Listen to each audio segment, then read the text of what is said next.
कहानी की शुरुआत में हमें एक रिसर्च लैब के बारे में बताया जाता है जिसके अंदर साइंटिस्ट के एक्सपेरिमेंट फेल होने पर सभी इंसान ज़ॉम्बी बनते जा रहे थे और उन्हें रोक पाना भी किसी के बस में नहीं था, जिसकी वजह से हम भी दोबारा से कुछ टाइम पीछे पहुंच जाते हैं जहां पर अम्ब्रेला कॉर्पोरेशन का ये शहर पूरी तरह से हैप्पी लाइफ बसर कर रहा था। हालांकि उन लोगों को भी ये मालूम नहीं था कि हमारे ऊपर कितना बड़ा खतरा आने वाला है, जिसके नीचे अब साइंटिस्ट भी लैब के अंदर वाला डोर ओपन कर देते हैं, जो कि हम सभी की एक बहुत ही बड़ी गलती थी क्योंकि लैब के डोर ओपन होने पर अंदर मौजूद सभी ज़ॉम्बी बाहर निकलते इंसानों पर हमला कर देते हैं, जिसकी वजह से इस ऑफिस के भी सभी मेंबर अपनी गाड़ी लेते एक डॉक्टर के घर में पहुंच जाते हैं जिसने स्टार्ट में इस वायरस को तैयार किया था। जो ऑफिसर से चलने का सुनते ही उन सभी को मना कर देता है क्योंकि वो इस वक्त अपनी बेटी के इंतजार में था, जिसकी बातों को बिना सुने ऑफिसर भी उसे अपने साथ वहाँ से ले जाते हैं, जो चल फिर भी नहीं सकता था। और तो उन्होंने डॉक्टर की बेटी को भी स्कूल में जाकर पिक कर लिया था, जिसे वो बाहर लाकर बस आगे बढ़ ही रहे थे कि बीच में एक एक्सीडेंट होने पर उनका काम भी तमाम हो जाता है। अब चलते हैं शहर की तरफ जहां ज़ॉम्बीज़ ने चारों तरफ से तबाही मचा रखी थी और तो पुलिस भी उन्हें रोक नहीं पा रही थी, जिनके काटने पर ऊपर से बाकी लोग भी ज़ॉम्बी में तब्दील होते जा रहे थे, जिन्हें स्टेशन पर एक बहादुर लड़की आते ही अपनी गन के साथ बहुत बुरी तरह मार देती है, जो जानती थी कि हम ज़ॉम्बी को सर के ऊपर अटैक करने से ही मार सकते हैं। जबकि दूसरी तरफ हमें भी एलिस नाम की वो लड़की देखने को मिलती है जिस पर एक्सपेरिमेंट होने की वजह से बहुत ही बुरी हालत थी और वो भी उसी वक्त लैब से बाहर निकलते रोड पर पहुंच जाती है जहाँ पर ज़ॉम्बीज़ ने चारों तरफ से तबाही मचा रखी थी।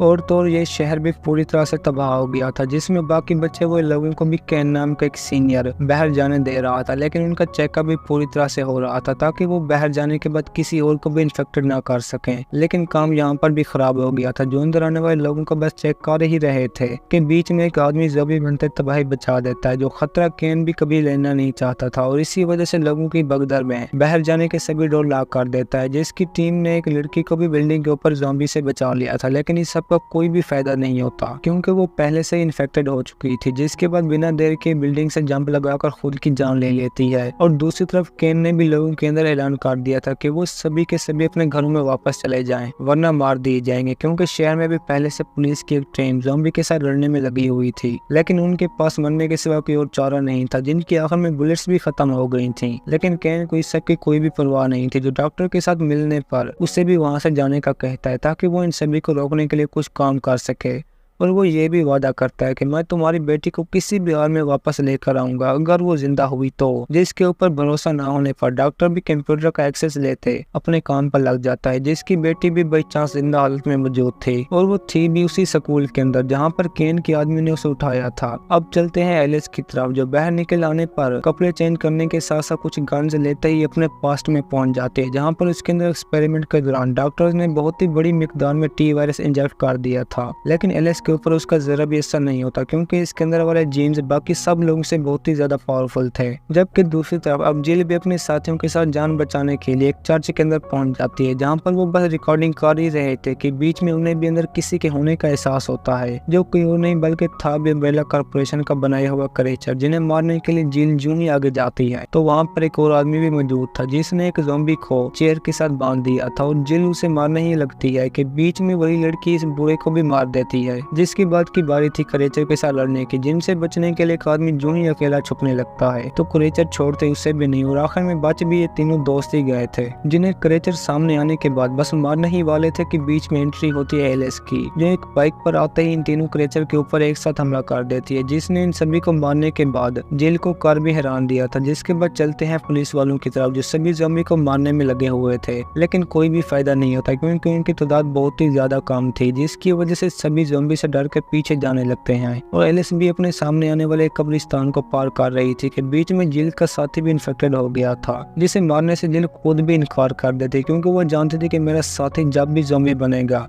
तो मैं खुद ही उसे मारूंगी। और इस बात को करते ये भी आगे जा ही रहे थे कि उसी वक्त ग्रेव से भी ज़ॉम्बी बाहर निकलकर इनके ऊपर हमला कर देते हैं, जिससे ये लड़ने की भी बहुत कोशिश करते हैं, लेकिन काम नहीं बनता क्योंकि अब तो केन ने भी ज़ॉम्बी को मारने के लिए अपना बनाया एक मॉन्स्टर तैयार कर लिया था, जिसकी शक्ल तो बहुत ही डरावनी थी और केन ने उसके लड़ने के लिए हथियार भी भिजवा दिए थे, जो सभी के सभी पुलिस वालों के पहुंचने से पहले ही गायब हो चुके थे। लेकिन उन्हें इस सब का बिल्कुल भी पता नहीं था कि ये क्या चीज है, जो अब बिल्डिंग में छुपी एक टीम के पास पहुंच गया था और केन के पास भी इससे बड़ा मौका नहीं था जो आखिर में टेस्ट करने के लिए इन सभी को मारने का कहता है, सिवाय एक सिविलियन को जो खुद भी इन सभी को मारने के बाद आखिर में एक आदमी को छोड़ देता है जैसा उसे ऑर्डर दिया गया था। और ऊपर से आगे जाते वक्त एलिस को भी डॉक्टर एक कॉल के साथ अपनी बेटी बचाने का कहता है, जिसके बदले वो इन सभी को शहर से बाहर पहुंचाएगा। जिसको सुनते ये भी उसकी डील मान लेते हैं क्योंकि इनके पास भी कोई और रास्ता नहीं था, जबकि डॉक्टर की बेटी भी अपने स्कूल के अंदर मौजूद थी, जिसको लेने के लिए सभी डरे हुए तो बहुत ही ज्यादा था। लेकिन फिर भी एलिस की बात मानकर आगे बढ़ने लगते हैं, जिसे मॉन्स्टर के बारे में भी पता चल चुका था। लेकिन जिल का साथी उसकी एक भी बात नहीं मानता, जो आखिर में सामने जाने पर उसे भी वहीं पर बहुत बुरी तरह मार देता है। और एलिस भी इन सभी को बाहर निकलने का कहते हैं, खुद लड़ना शुरू कर देते हैं। लेकिन वो इससे भी बहुत ज्यादा पावरफुल था, जिसकी वजह से एलिस को भी वहां से भागना पड़ता है। हालांकि उसकी उंगलियां भी टूट चुकी थी, लेकिन ये उन्हें सेट करते आगे बढ़ने लगती है। और ऊपर से जिल के ऊपर भी आगे जाते वक्त साथी ने ज़ॉम्बी बनकर हमला कर दिया था, जिसकी वजह से जिल को भी आखिर में ना चाहते हुए अपने साथी को मारना पड़ता है। और डॉक्टर ने भी इनके अलावा सेम पुलिस वालों को भी अपनी बेटी बचाने का ऑर्डर दे दिया था, जो दोनों इस टाइम पर एक सिविलियन को साथ लेते आगे की तरफ रवाना हो जाती हैं, जिन्होंने अब तो स्कूल भी ढूंढ लिया था। लेकिन उसके अंदर भी चारों तरफ खामोशी थी, जिसकी वजह से तीनों एक एक करते उसे ढूंढने का सोचते हैं। जहाँ पर लड़की को बच्ची मिल भी जाती है, लेकिन वो पूरी तरह से ज़ॉम्बी बन चुकी थी, जो अब बाकी बच्चों के साथ इसको भी वहीं पर खा जाते हैं। और ऊपर से जिल ने भी एंजेला को ढूंढ लिया था, जिसको साथ लेकर बस बाहर निकलने ही लगते हैं कि बीच में ज़ॉम्बी डॉग्स आते हमला कर देते हैं, जिन्हें उस वक्त पुलिस वाला आते ही मारकर जिल की जान बचा लेता है। लेकिन डॉग्स अब भी रुकने का नाम नहीं ले रहे थे। जिन सभी को मारने के लिए एलिस आते ही गैस ब्लास्ट के साथ वहीं पर काम तमाम कर देती है, जिसका एंजेला थैंक्स भी करती है। और अब तो ये भी पुलिस के साथ मिल चुके थे,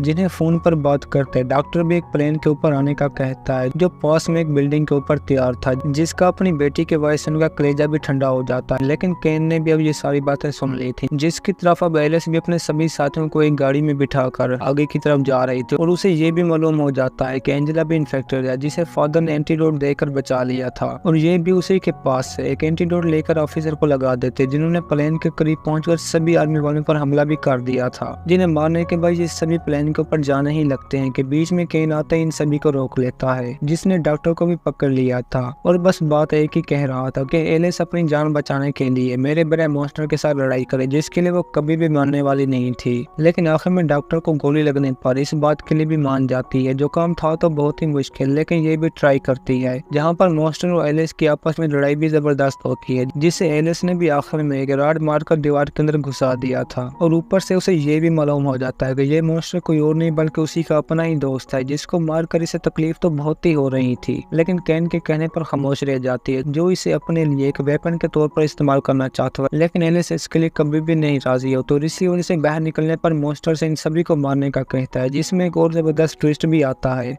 क्योंकि अब मॉन्स्टर केन के हुक्म को मानने पर एलिस की टीम को मारने की बजाय पुलिस वालों को ही मारने लग जाता है, जैसे वो इन्हीं के साथ शामिल हो गया हो। और इस सब के बदले में बाकी साथी भी मौका देकर पुलिस वालों से फाइट शुरू कर देते हैं, जिनकी ये लड़ाई होती भी कमाल की है। लेकिन आखिर में इन्होंने प्लेन के ऊपर भी कंट्रोल कर लिया था, जिसके बाद प्लेन में बैठकर जो ही वहां से जाने लगते हैं तो बीच में एलिस ने भी ज़ॉम्बी आने पर केन को उन्हीं के अंदर फेंक दिया था, जिसे ज़ॉम्बी भी नोच नोच कर खा जाते हैं। और इस सब के बाद ये पूरा का पूरा शहर भी ब्लास्ट कर दिया जाता है, जैसे ही सबके पीछे हो ही कोई और, जिसमें इनका प्लेन भी डिस्ट्रॉय होकर एक चश्मे के ऊपर जाकर क्रैश हो जाता है, जहां पर बस डॉक्टर को भी एलिस की बॉडी मिलती है, जिसे वो साथ ले आने के बाद और भी ज्यादा एक्सपेरिमेंट से गुजारते हैं, जिसके कुछ टाइम के बाद हमें भी ये दोबारा से पूरी तरह सेट हालत में देखने को मिलती है, जिसे साइंटिस्ट ने पूरी तरह से आधा इंसान और आधा रोबोट बना दिया था। और इसी के साथ एलिस को अपनी बातें मानने का भी कहते हैं, लेकिन ये अपने बीते लम्हों को एक याद भी नहीं भूलती, जिसकी वजह से बिना टाइम वेस्ट किए सभी डॉक्टर्स को मारने के बाद बिल्डिंग से बाहर पहुंच जाती है, जहां पर उसकी टीम भी जिल के साथ पहुंच चुकी थी। और एंजेला भी एलिस की गाड़ी में अंदर आने के बाद बहुत ज्यादा हैप्पी थी, जिन्हें बिल्कुल भी मालूम नहीं था कि अब एलिस के अंदर भी थोड़ा बहुत कंप्यूटर फीट है। और इसी के साथ हमारी भी आज की ये कहानी खत्म होती है। दोस्तों, अगर आपको हमारी कहानी पसंद आई हो तो वीडियो को लाइक और चैनल को सब्सक्राइब जरूर कीजिए।